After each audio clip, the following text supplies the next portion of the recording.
Hey all, welcome to Monday, welcome to Countdown Day, and today's list kind of carried on from last week's list. Last week's list was the top 10 most overpriced Transformers. And people started to vote with aftermarket offerings. And I said, no, just overpriced at like MSRP. I had not specified that, but I didn't think I had to specify that. So that was my mistake. However, as people interpreted it in a different fashion, I said, you know what? I'm going to disqualify aftermarket votes for last week. I'm going to stick to the MSRP, which we did. And that led to this, the top 10 most overpriced Transformers on the aftermarket, according to fans. I would say the ones that have scalper prices. Now, some people get their back and say, it's not scalping if something's a few years old and it's gone up in value, blah, blah, blah, blah, blah. If you're charging something because you looked on like an eBay or something like that and saw prices on there, those prices are scalper prices. And if you're charging the same thing, you're trying to scalp yourself. It's as simple as that. You can disagree with it, but I would suggest looking up the term and looking up how it's used in business. That said, in order to avoid that sort of controversy, I said let's just keep it general and say the top 10 most overpriced Transformers on the aftermarket. However that is interpreted for you. That's our focus this time around in the latest GotBot Countdown.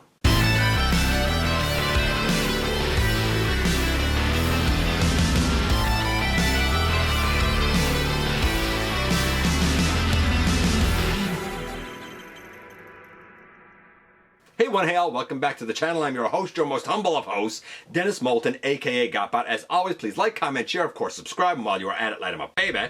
Hit that notification bell, please. It helps me out a ton to let you know when content of all sorts goes up here on the channel. Check out Machinery of Man, The Everything Factor, all the groups that I'm either a mod or an admin for, as well as all of my social media links. All of that's in the description down below, also in the description down below. And if you're in a position to help the channel to grow, you can use the donate link, check us out on Patreon, see what we have to offer to you through spring, or of course hit the join button. Sorry, I got a frog in my throat there. Hit the join button at any given time and become a channel member. So, yeah, fans voted. This is specifically the top 10 most overpriced Transformers on the aftermarket. So if you're hunting for any of these, be prepared to either overpay, which I would never ever in a zillion years advise anyone to do for anything. Be patient, wait. Something will either get a new version or it will get re-released. Do not feed into overpaying. Just some friendly advice. We had two honorable mentions. They include Studio Series Ironhide, both the original, wait, I take that back, Studio Series Movie Ironhide, both the original release, which I did review here on the channel, and the one from like the Anniversary 5-pack. Wildly overcharged. I think that Studio Series Ironhide is probably one due for a re-release in Studio Series. The other honorable mention is, and this one surprised me, the Titan Class Nemesis. Apparently that goes for as high as $600 on the aftermarket. I mean, it's not even that big of a Titan. It's, it's like the size of the Ark. It's kind of average. It's very lanky. I'm sure it's good, but it's worth $600? I find that one hard to believe. They did not make the list. Both are great offerings. If you can get them on a good deal, do it, I'm sure. But in the aftermarket, that might be hard to accomplish. Studio Series Movie Ironhide and Titan Class Nemesis. They didn't make the list. So you know what we're going to do. We're going to do as we always do, and we're going to kick things off with number 10, Burst. Coming in at number 10, we kind of stick with Titans and, Metroplex. Generations Metroplex. And, of course, people that voted for Metroplex said, I never had him when he came out years ago on the aftermarket. He goes anywhere between, $250 and $500, sometimes even more. One person said $600. I was super lucky that Starscream Wife found him on the aftermarket for me about a year after his release for 90 bucks Canadian. Since then, I've added a lot to him, and he's glorious. I think he definitely should have a reissue. I know some people would like to have a more G1-ified version, and that's fine. If that happens, cool. But I think it's more realistic to have this guy as a reissue. Granted, it'd be nice if they retooled the feet somehow and gave him ankle tilt. Don't know if it's possible with this particular mold. Nevertheless, I never ever get tired of my Metroplex. Whenever anybody asks me, like, what is your one favorite piece in your collection, it's always Metroplex. He always has a presence to me. I just love the guy. Would I have paid between $250 and $500 for him? I'd be hard pressed, man. Real hard pressed, because I just think that even the going rate for Titans is a bit much. Metroplex is great, but he is definitely one that tends to be overpriced on the aftermarket, and he takes the number 10 slot. Coming in at number 9 is Breakdown, Legacy Breakdown. This is the regular retail release. How do you know? Because I don't have the pieces, the little painting pieces on the window that the like box set version has. This isn't even very good. There's so much junk on the back of this. The transformation is rough. I don't find the tolerances to be good. I have a crack in one of the little peg holes down here. I have paint scraped out of the other one. I get it. Because you have all of the other pieces, you want a complete Menasor. And of course, like, you know, this lad here, you do this to make him a leg, right? So like, I understand that. But it's definitely not worth overpaying for. Is it a true blue deluxe? Yeah, MSRP, it was definitely that. I didn't find it to be a great deluxe. It was like, okay, it's okay. That's like, even now looking at it, like this side here is not quite in right. Like, oh my goodness, it's just, I don't know. I find it rough. I find it rough. That said, I detested the Combiner Wars version of this guy. Loathed that mold. So, I don't know. They struggled to do Breakdown well, I guess. Yeah, I get the appeal. I get why people want it. I definitely think it's due for a re-release. Don't overpay for this. I would say wait for the re-release. I gotta believe that it's gonna come, right? It's gonna come sooner or later, right? I don't know. Legacy Breakdown takes the number 9 slot. Number 8 is one that always sort of surprises me when people say it was hard to find, because I saw it numerous times, and the first time I saw it, I bought it, and then I saw it 3 or 4 times after, and like just let people like locally know, because I had no idea how messed up the distribution was actually going to end up being for Misfire. Titans Return Misfire apparently on the aftermarket goes for insane prices. Those that did quote a price said that he goes for anywhere that they've seen from $175 to $250. The dude was $17.99 Canadian when he was released. Every bit worth that. He's tremendous. Excellent articulation. Excellent transformation. Bundle of fun. Yes, I do have a custom version of his Target Master here with him. I love the guy. Would I pay $200 for it? No. I don't think anybody should. But I also feel like that he is due for a reissue. Now, you might say, yeah, well, that's never going to happen.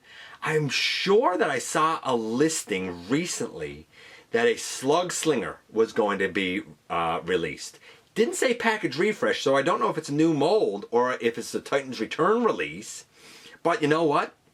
If they're going to do Slug Slinger again, or re-release him again, then why not this guy?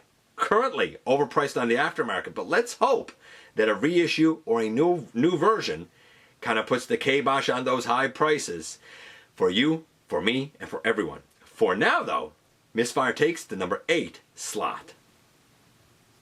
Coming in at number 7, there were votes for like a, I'm going to call it a multi-pack really, but a number of people were good enough to say, hey, because that's a multi-pack, I would say this particular member of the multi-pack is the one that is overpriced worst. And I'll explain why. Because what the vote was actually for is the Coneheads 2-pack, specifically Dirge. People said, look, we get that both Dirge and Ramjet have both had an individual reissue. But the actual Coneheads 2-pack, when it first came out, was so hard to get. In fact, Canada didn't get any, that it caused people to overcharge an awful lot. $300, $400, I even heard of $550 for these two Earthrise Coneheads. I'm really sad for people that overpaid. I'm really glad that both of them got reissues because it was so hard to get. Why did people choose Dirge more than Ramjet? People chose Dirge because they said, with Dirge, you only had that one reissue. With Ramjet, you had the proper reissue, but let's not forget, Ramjet also had a G2 version of himself released in selects, so you can always get that and use it as your Ramjet, or even do a custom paint job on it because it's the same dude. And some even said, yeah, the Ramjet version of the mold was used for example, Sandstorm. I think Cloud Cover, if I'm not mistaken, though I think Cloud Cover had some extra molding, to be honest. So I get it. They said the actual, like the sort of wings and stuff that Dirge has just made him rarer, just made him not as used as the Ramjet version, and therefore Dirge is the one that's overpriced worst, and he takes the number 7 slot. Coming in at number 6, this may sound a bit funny because it's going to sound a little bit repetitive, because number 6 is another conehead with thrust. In other words, all the coneheads need to be reissued, right? We've already had 2 of them, but thrust needs the same deal. Not that he was as hard generally to get as the 2-pack, because there were certain countries, as I've mentioned Canada, that never got the 2-pack first nor last. But this guy was also an exclusive. Toys R Us in Canada, Target in the US, it was ridiculous to take what I would consider A-level characters that were in the show and make them exclusive. I was very lucky, and I saw Thrust a grand total of maybe 6 or 8 times. And that means like 6 or 8 copies. So yeah, it wasn't abundant, but we only have 1 Toys R Us here. Some people said that they saw a bunch of copies of Thrust, and some people said they never saw him first nor last. He desperately needs a reissue because, again, the prices that this guy goes for in the aftermarket are insane, especially where Dirge and Ramjet have both been reissued. Now this guy fetches an even higher price because he's that last missing piece. I really, really hope he gets the reissue that fans deserve, and that those high prices, you can stick it right to all those scalpers, and you know what? They can sit on their unsold stock. Thrust is fine, but don't overpay for him. You know what I always say? Be patient. I really gotta believe, I haven't heard anything, but I really gotta believe that this guy is in the offing somewhere, right? Hopefully. For now, he takes the number 6 slot. And now a hush falls over the crowd because we've reached the ever coveted, ever popular halfway mark. And at the halfway mark, we have this guy. That's right, Studio Series 86 Ultra Magnus. And he was bought up not only by fans, but also by scalpers with the intention of overcharging right away. And on the aftermarket, those that voted for him quoted prices between $250 and $400. I'm assuming that that depends on the currency, right? As a commander class, he was already a little bit expensive to begin with, and by the math, he's the least commander class of all the commander classes. His mass is the lowest. He doesn't have as much paint as some other offerings like Motormaster or Rodimus, for example. His articulation's all there. It's pretty great articulation. His engineering is pretty good, though I do find the knees and the way you collapse them for transformation a little wonky, and I do wish that there was a panel behind his arm for when you want to swing his arm back. Minor gripes. I certainly, when I reviewed him, said that the whole package is definitely a commander class value, but it's not worth overpaying for. It's just not. But you know me, I don't think anything is worth overpaying for. Patience is a virtue, and I've heard that this guy is slated for a re-release. I don't know if that's confirmed. Maybe if somebody does know if that's confirmed, you can let me know in the comments and I'll pin it at the top. For now, when it comes to Ultra Magnus, should you overpay for it? Absolutely not. Sooner or later, you'll get your due if you are patient. He's a wonderful offering, but in the aftermarket, he has certainly started to fetch, I guess, quite the pretty penny, and he takes the number 5 slot. Coming in at number 4, we have this. Once again, it is HasLab Unicron. You know me, I don't think that this was anywhere close worth the value when it was released at retail. I thought it was ludicrously overpriced, and I thought it was insulting. In the aftermarket, I don't know if any of them sell. I've seen prices myself everywhere from $11.99 and $1,500. Somebody quoted something like $2,700 or $2,800, and the most recent one that I saw was $3,390, $3,390 for a glorified shell former. Sorry, don't get it. That's ludicrous. Don't pay that for this. It wasn't really worth the value at MSRP when it was being backed. It's definitely not worth its value on the aftermarket. Yeah, HasLab Unicron takes the number 4 slot. And now we are into the top 3. And at number 3 we have another Target exclusive with this guy, Runabout. I was super lucky to get this guy at my local Toys R Us. And I did not see many of him at all. I think I saw him twice. The distribution for this guy was seriously flawed. Why would you do one half of this duo as a regular release and make the other half an exclusive? That made no sense whatsoever. A lot of people got Run Amok and repainted it. We are getting this mold coming up again as like Devastation, like blue, like foot soldier type of thing. Again, much like with Thrust earlier, this guy's absolutely due for a reissue, not as an exclusive. Obviously, not as an exclusive. But I know fans have clamored for Thrust for a long time.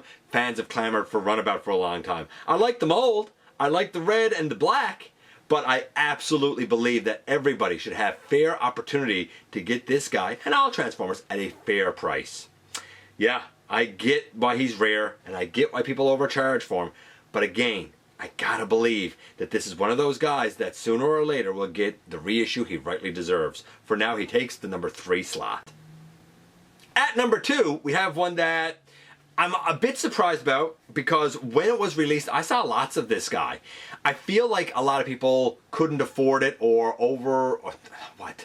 overlooked this release at the time and kind of regret it now. Luckily, though I've been kind of harping on the idea of a reissue with a lot of these, this one is confirmed to be getting an upcoming Studio Series reissue. It is Grimlock. And, pardon me, the 86 Grimlock. Yes, do the reissue. I understand why people would want this.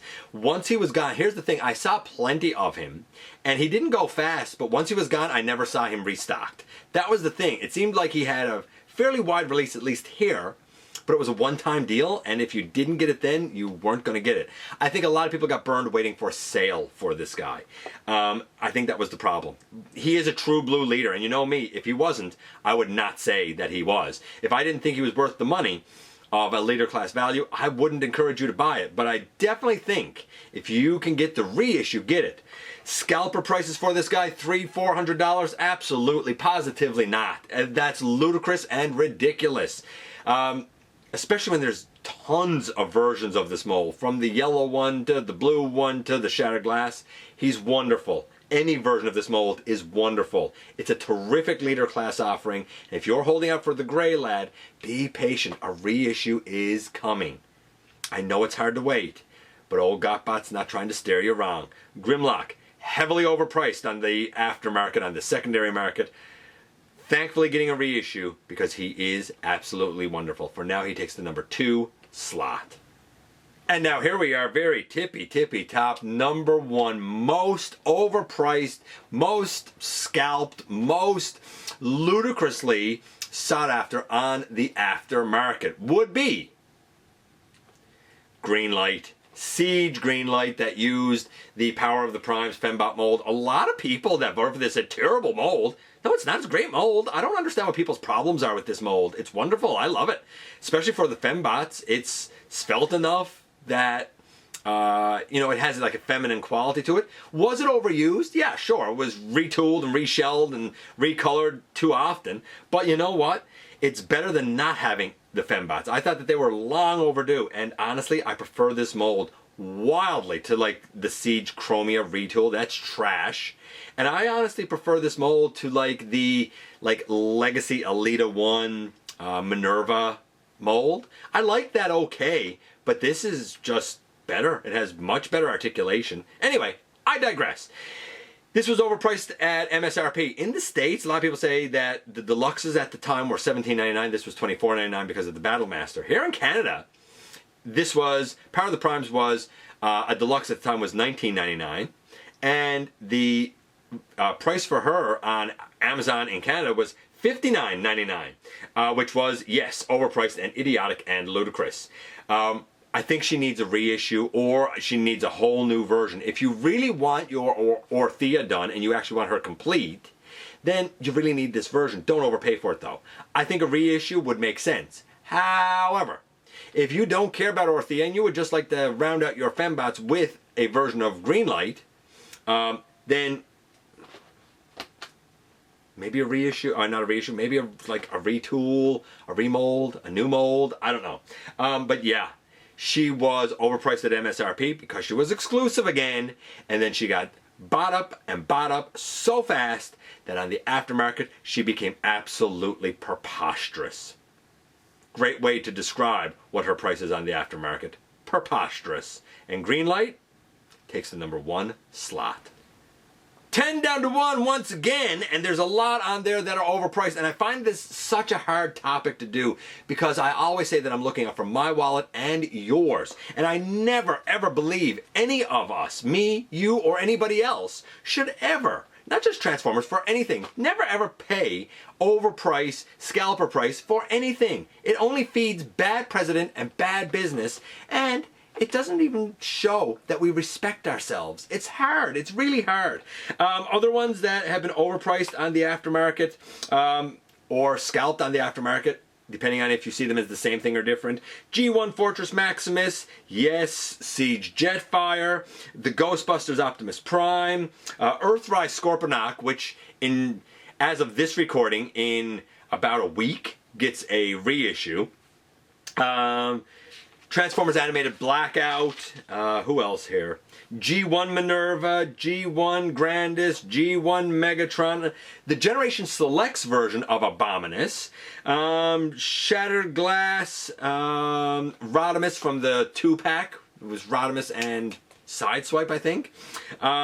Core Class Swoop, like $70 for Core Class Swoop. MP44 for as high as $825, that's nuts. Especially since the knee is known to break on it. Titan's Return Twin Twist. Studio Series Leadfoot for $300. Bang of Chicken Convoy, get this, for $390,000. For a Voyager? Okay, whatever. G1 Wheelie, Studio Series Bumblebee Blitzwing, G1 Grand Max, Thrilling 30 Springer, Studio Series 105 Mirage, 86 Optimus Prime, Kingdom Ear Razor, what else do we have here? Titan's Return Grotesque for as high as $200. The upcoming Perceptor pack already showing up on eBay for like $175. Here in Canada, it's priced as a Voyager price, so make of that what you will. Earthrise Prowl, Earthrise Ironhide. What else do we have here? MP Rodimus Prime, the one that has so many breakage issues. Titan's Return Fort Max until the reissue happened. Legacy Evolution Tarn, that's a weird one. Shattered Glass Starscream. And Seacon Overbite. Select Seacon Overbite. The one Seacon I don't even have. Because yeah, the prices are insane for a deluxe. Those and even more tend to get overpriced on the aftermarket. We could all take a lesson of what we should be willing to pay and what people are asking. There's a big disparity there. I appreciate you guys coming by, giving me some of your extremely valuable time. I do know how important it is to you. If you're in a position to help the channel to grow, you can use the donate link. Check us out on Patreon. See what we have to offer to you through spring, or of course hit the join button at any given time and become a channel member. While you are at it, hit the subscribe button, man. Stick around, have some fun with us here on the channel, and don't forget, not for a moment, not for a second, that you right there, you do make a difference in the world. And I look forward to the next time that you and I get together to have another visit, either in the live streams on Thursday nights at the stop motion premieres, or the old-fashioned way right here inside the videos.